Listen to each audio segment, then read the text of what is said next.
I shot the opening title sequence several days after I had wrapped up production. I wanted to make sure that I had a good feel for what the movie was about and how it felt. The title to the movie, Unpunished, I wanted to use something like a cemetery, kind of make it look intimidating.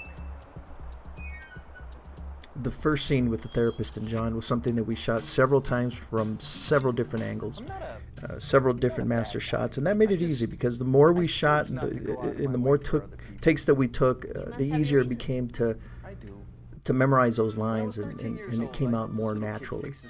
The flashback is something that was easier to shoot because no one really had to remember anything other than just do what I tell you. You know, it's a scene where there's no dialogue, so I basically gave them instructions out loud on what I needed them to do.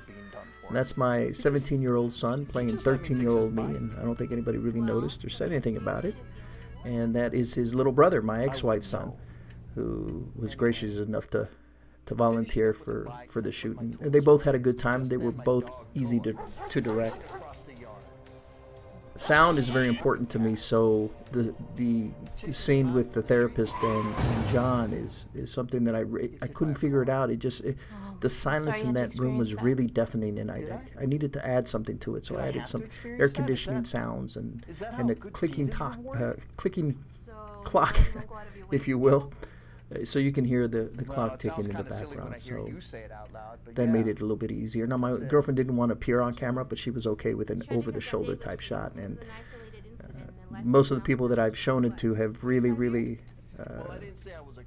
complimented her curls. So, you know, she's getting some recognition for that.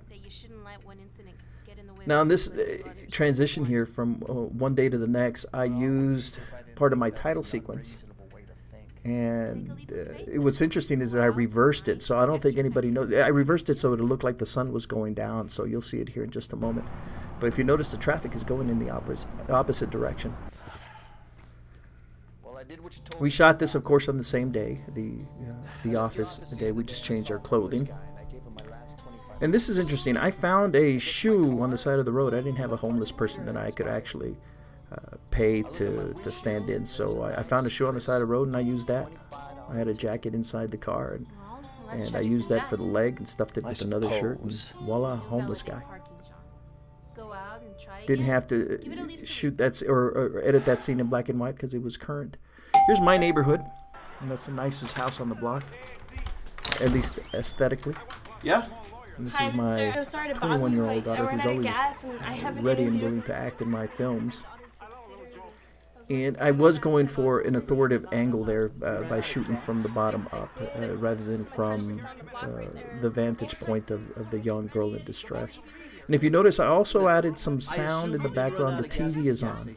My TV wasn't actually on, but I added that sound to make it sound a little bit more natural. And the background noise that you hear outside, that was already in there. I didn't have to edit that in. You don't have to do all that. Again, my daughter takes really instruction really well, and you know, she adds greatly to a lot of the things that I do, and I'm very grateful for her. Just let me, okay? Let me grab my keys. I shot this scene, the ending sequence, the ending scene here on the same day, of course. And the first time I shot it, I did it from one master shot, and it was a shot that lasted maybe 30, 45 seconds. It just really made the conversation linger, and I didn't like that. So I shot this from three different angles and some up-close angles, and it worked out very well. And I don't like cutting the heads off or the chin off, but I worked with what I had, and after I shot it, I didn't realize that that's the way it came out. But in one of these instances, I actually zoom in a little bit more when you only see the right side of John's face. Yeah. Okay.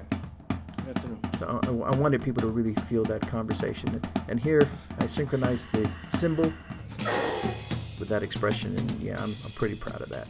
So it was a fun project, and I'm just looking forward to the next one. So I'm glad you all enjoyed it.